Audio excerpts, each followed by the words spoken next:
హాయర్స్ welcome to our channel. ప్రస్తుతం మనతో పాటు భరద్వాజ్ గారు సీనియర్ జర్నలిస్ట్ ఉన్నారు. వారితో ఒకసారి మాట్లాడదాం. నమస్కారం సార్. నమస్తే అండి. సార్, లోకేష్ గారిని డిప్యూటీ సీఎం చేయాలని చెప్పేసి టీడీపీ వైపు నుంచి నేతలు, కార్యకర్తలు అందరూ కూడా వరుస పెట్టి మాట్లాడడం, లేకుంటే చంద్రబాబు నాయుడు గారికి విన్నవించుకోవడం మనం చూస్తున్నాం సార్. ఈ నేపథ్యంలో అంబటి రాంబాబు గారు ఒక ప్రెస్ మీట్ పెట్టారు.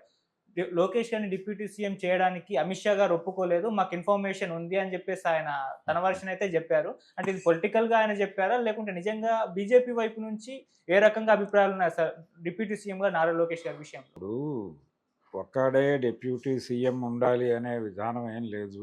అవును. జగన్మోహన్ రెడ్డి గారు చాలామందికి డిప్యూటీ సీఎంలు ఇచ్చాడు. అయితే ఈ డిప్యూటీ సీఎం అనేది ఆరో వేలు.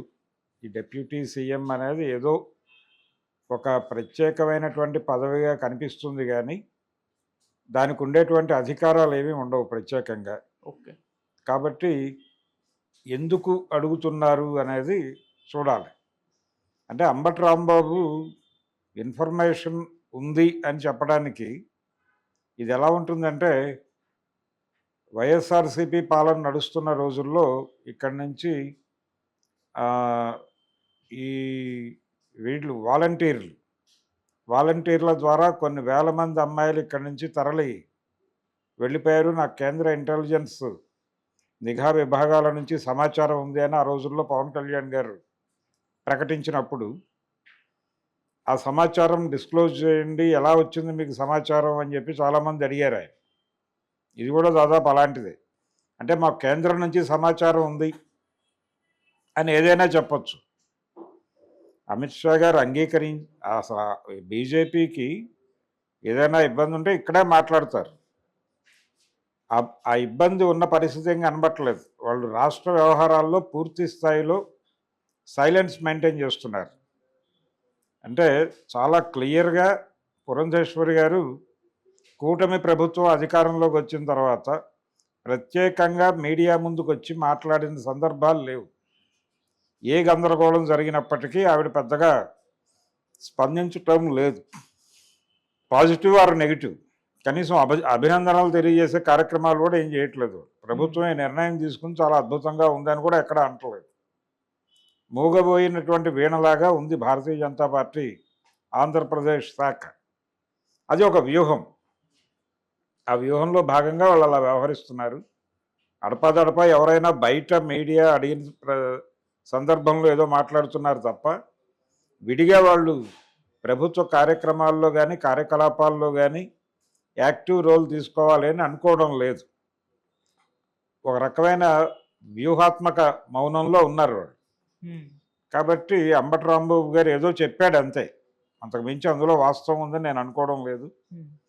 అయితే ఉప ముఖ్యమంత్రి పదవి లోకేష్కి ఇవ్వాలి అనే దానిలో దీనికంటే కూడా కీలకమైనటువంటి పరిణామం ఏంటంటే, పిఠాపురంలో వర్మ గారు మీడియా ముందుకు వచ్చి లోకేష్ని ఉప ముఖ్యమంత్రిని చేస్తే తప్పే ఉంది అని అడిగాడు ఆయన. మరి ఆయన 1 కోటి మంది పైగా సభ్యత్వం చేర్పించాడు లోకేష్ గారు. తర్వాత యువగళం పాదయాత్రలో అంత దూరం నడిచాడు ఆయన. కాబట్టి ఆయన సేవలకి గుర్తింపు ఉండాలి కదా. ఆ గుర్తింపునిస్తూ ఆయనకు పదవిని ఇవ్వటంలో తప్పే ఉంది, పదవి ఇవ్వమని అడగటంలో తప్పే ఉంది అని ఆయన చాలా క్లియర్గా ప్రపంచం ముందుకు వచ్చి మాట్లాడాడు. ఆ మాట్లాడే క్రమంలో దీనికి విపరీతార్థాలు తీయకండి అని కూడా అడిగాడు, రిక్వెస్ట్ చేశాడు. 2-3 సార్లు అన్నాడు ఆ మాట. అంటే అక్కడ ఒక ప్రమాదం ఉంది. ఆయన పిఠాపురంలో కూర్చుని మీడియాతో మాట్లాడుతూ లోకేష్ను ఉప ముఖ్యమంత్రిని చేయమని అంటాం అనేది ఎలా లీడ్ అవుతుంది, ఏ వార్తకు లీడ్ అవుతుంది అనేది తనకు ఒక జ్ఞానం ఉంది. అంటే పవన్ కళ్యాణ్ని తప్పించి లోకేష్ను ఉప ముఖ్యమంత్రిని చేయమని నేను అడుగుతున్నానని అనుకునే ప్రమాదం ఉంది, అలా అనుకోకండి అని చెప్పడం ఆయన ఉద్దేశం. ఒకళ్ళ కాకుండా ఇద్దరిని ఉప ముఖ్యమంత్రులుగా పెట్టడం వలన ప్రమాదం ఏమి ఉండదు. కాబట్టి లోకేష్కి కూడా తగిన ప్రాధాన్యత ఇచ్చినట్టుగా కనిపిస్తే కేడర్ సంతృప్తి పడుతుంది అనేది ఆయన ఇంటెన్షన్. ఓకే. పవన్ కళ్యాణ్ని నేను కాదంటలేదు, పవన్ కళ్యాణ్ని తీసేసి అని నా ఉద్దేశం కాదు అనేది అర్థం చేయించడం కోసం వర్మ గారు కొంత తిప్పలు పడ్డాడు. ఇదే అభిప్రాయం చాలామందికి ఉంది. అంటే లోకేష్కు ఒక ప్రాముఖ్యత ఇవ్వటం మాత్రమే కాదు, అతనికి పార్టీ పగ్గాలు ప్రభుత్వ పగ్గాలు నెమ్మదిగా అప్పచెప్పడం అవసరం. వచ్చే ఎన్నికలకి సమాయత్తం చేయాలి. ఆయనకి అధికారం ఇస్తే అంటే నిజానికి వాళ్ళ మనసులో మాట ఏంటంటే ప్రభుత్వ పగ్గాలే అప్పజెప్పమని, అంటే ముఖ్యమంత్రిగా ప్రకటించమని, ఉప ముఖ్యమంత్రి అనేది కాదు.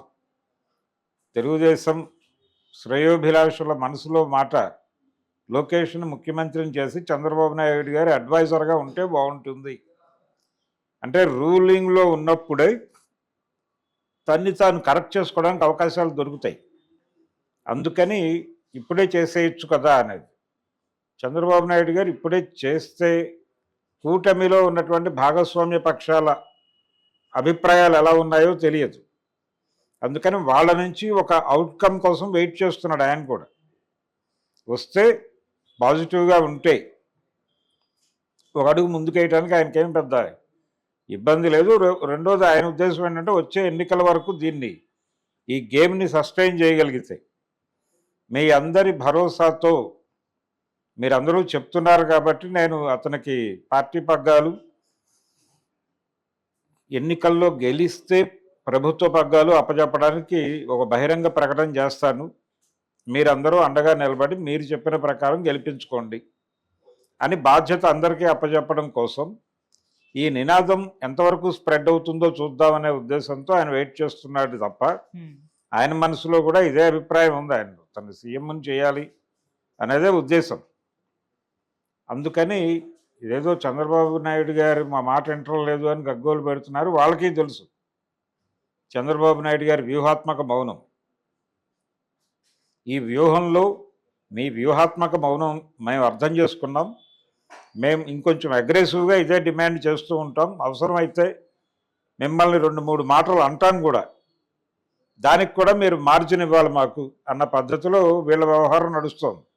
ఎవరెవరైతే ఫోర్ ఫ్రంట్లో ఉండి లోకేష్ని ముందుకు తీసుకురావాలి అని మాట్లాడుతున్నారో వీళ్ళందరి మనసులో మాట అదే. అందుకని లోకేష్ని ముందుకు తీసుకురావటం, కూటమి స్పిరిట్ని దెబ్బతీయకుండా ఉండేలాగా స్మూత్గా జరపడం ఎలా అనే దాని మీద చంద్రబాబు నాయుడు గారు దృష్టి పెట్టున్నారు. అటువైపు నుంచి కూడా కొన్ని దాడులు జరుగుతున్నాయి. అంటే వాళ్ళు లోకేష్ను ఉప ముఖ్యమంత్రిగా చేస్తే మనం ఈ కూటమిలో ఉండాలా, లేదు బయటికి వెళ్ళి తిరుగుబాటు జెండా ఎగరేయాలా అనే విషయంలో జనసేనకి వెన్నెముకగా ఉంటున్నటువంటి కాపు సామాజిక వర్గం, కాపు కమ్యూనిటీ అనే పేరుతో కొంత హడావిడి చేస్తోంది బయట. అందుకని అటువైపు కూడా యుద్ధం, మేము ఖాళీగా లేము, మేము కూడా యుద్ధానికి సిద్ధమే అనే ఇండికేషన్స్ ఇచ్చేశారు. ఓకే.